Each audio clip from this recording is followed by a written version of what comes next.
یہ حکومت الٹ گئی. لیکن بات یہاں ختم نہیں ہو جاتی ہے. بات یہ ہے کہ دنیا میں جہاں جہاں بڑی تحریکیں چلی ہیں اور خاص طور پر اسٹوڈنٹس کی تحریکیں چلی ہیں، مستقبل ماضی قریب میں کوئی 10 ایسے ممالک ہیں. چیکوسلاویا ہے جو 90 کی دہائی میں، ساؤتھ کوریا ہے جو 70 کی دہائی میں، اور تھائی لینڈ ہے جو 70 کی دہائی میں، میانمار، ساؤتھ افریقہ، چلی، سربیا، یوکرین، ایجپٹ، ان ساروں کی حکومتیں الٹ گئیں جب عوام کا سمندر وہاں نکلا. تو بیسیکلی جب عوام کے سمندر وہاں نکلا اور 300 جانے، 200 پہلے، اس کے بعد جو وقفہ آیا، اس کے بعد پچھلے یعنی کہ حسینہ واجد کے جانے سے 2 دن پہلے تک 100 لاشیں اور گر گئیں. تو اس کی وجہ سے وہاں کی عوام بپھر گئی. وہاں کی عوام گولیوں سے نڈر ہو کے سامنے نکل آئی، کرفیوں میں نکل آئی، جس کی وجہ سے وہاں ایک بھونچال آ گیا. لیکن شاباش ہے بنگلہ دیش کے اسٹوڈنٹس کو اور بنگلہ دیشیوں کو کہ انہوں نے فوری طور پر جو اپنی 18 ممبر کی انٹرم گورنمنٹ پروپوز کی ہے، اس میں بڑے ایک قابل اور بڑے باصلاحیت لوگوں کو شامل کیا، جس میں اسٹیٹ بینک کے پرانے گورنر ہیں، بینکر ہیں، ڈاکٹرز ہیں، پروفیسرز ہیں، پی ایچ ڈیز ہیں، انجینئرز ہیں، بیرسٹرز ہیں، فورن سیکٹری پرانا آئی جی، ایکس آئی جی، اکانومسٹ، اور یہ اس قسم کا انہوں نے ایک ایسا کیا ہے تاکہ جو بنگلہ دیش کی ترقی حسینہ واجد کی وجہ سے ہوئی تھی اور اس کے زمانے میں ہوئی تھی، اور بنگلہ دیش کی ایکسپورٹ بڑی تھی، ریزرو بڑے تھے،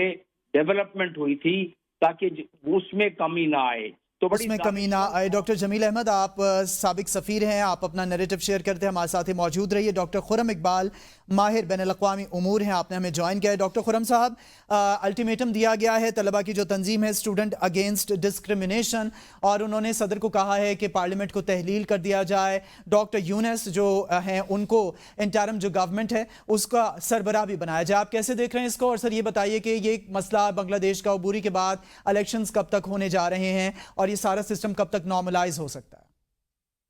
میرا خیال ہے کہ نارملائزیشن کے امکانات اتنے روشن نہیں ہیں. اس کی بنیادی وجہ یہ ہے کہ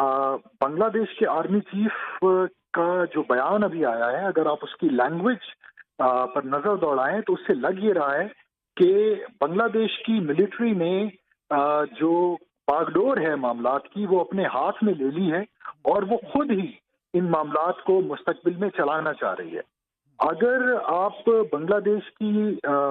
ماضی ریسنٹ جو پولیٹیکل ہسٹری ہے اس کا مطالعہ کریں تو اس سے بھی ہمیں یہ نظر آتا ہے کہ ایک دفعہ جب ملٹری وہاں پر حکومت میں آ جائے تو پھر وہاں بہت مشکل سے نارملائزیشن کی طرف صورتحال اچھا جاتی ہے. ڈاکٹر خرم صاحب، ایک لیٹسٹ ڈیولپمنٹ آپ کے ساتھ بھی شیئر کریں اور اے بی این کے ناظرین کے ساتھ بھی، کہ بنگلہ دیش کی پارلیمنٹ کو تحلیل کر دیا گیا ہے. طلبہ تنظیم کی جانب سے صدر سے یہ مطالبہ کیا گیا تھا، الٹیمیٹم دیا گیا تھا کہ بنگلہ دیش کی پارلیمنٹ کو تحلیل کر دیا جائے، انٹرم گورنمنٹ جو ہے اس میں ڈاکٹر یونس کو ہیڈ بنایا جائے، اور بنگلہ دیش کی جو پارلیمنٹ ہے اس کو صدر کی جانب سے تحلیل کر دیا گیا ہے. ڈاکٹر صاحب، اس کو اب آپ کیسے دیکھ رہے ہیں؟ نارملائزیشن کی ابھی آپ بات کر رہے تھے، اس تناظر میں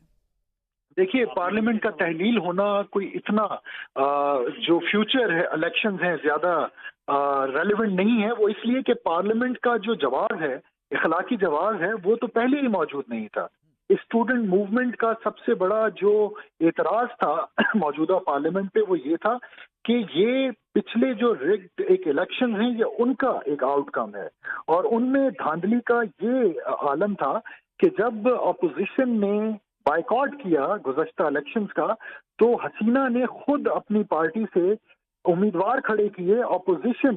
کے طور پہ. تو جب دھاندلی کا یہ عالم ہو تو وہ پارلیمنٹ یقیناً اپنا اخلاقی اور قانونی جواز کھو بیٹھتی ہے. تو پارلیمنٹ کا تحلیل ہونا میں سمجھتا ہوں کہ اٹس پارٹ آف پروسیس جو ہو رہا ہے. لیکن نارملائزیشن کا جہاں تک تعلق ہے، it will take some time before the things return to normalcy in Bangladesh دیش. اچھا ڈاکٹر صاحب، آپ نے کہا کہ اس طرح سے ہو سکتا ہے کہ پھر شاید چیزیں نارملائز ہوں، تو جو یہ فوجی حکومت قبول نہ کرنے کا بھی کہا ہے طلبہ تحریک نے کہ ہم فوجی حکومت کو یا ان کی بنائی ہوئی حکومت کو قبول نہیں کریں گے، ہم خود اپنے نکات پیش کریں گے، اپنے لوگوں کے نام ہم خود دیں گے. جی بالکل، یہ مطالبہ اسٹوڈنٹ کمیٹی کی طرف سے آیا ہے، لیکن دیکھنا یہ ہے کہ یہ نام جو ملٹری جو رجیم ایک بنا ہے اس کو کتنے قابل قبول ہے. ہم اس تمام بحث میں اس چیز کو بھی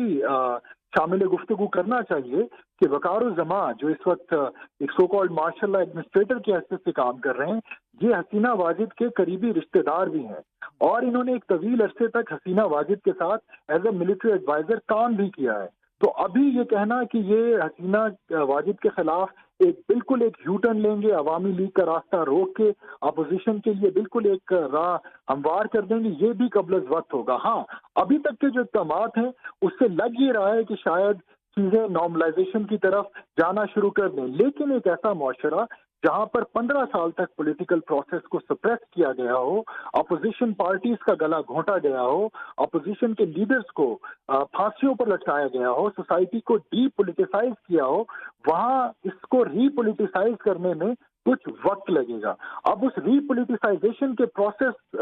کے دوران اسٹوڈنٹ ایکشن کمیٹی کس طرح سے ریئیکٹ کرتی ہے، کس طرح سے ملٹری حکومت کے ساتھ بارگین کرتی ہے، نیگوشیٹ کرتی ہے، یہ بنگلہ دیش کا جو مستقبل ہے سیاسی اس کا فیصلہ کرے گی. جی ڈاکٹر خرم اقبال صاحب، آپ کے پوائنٹس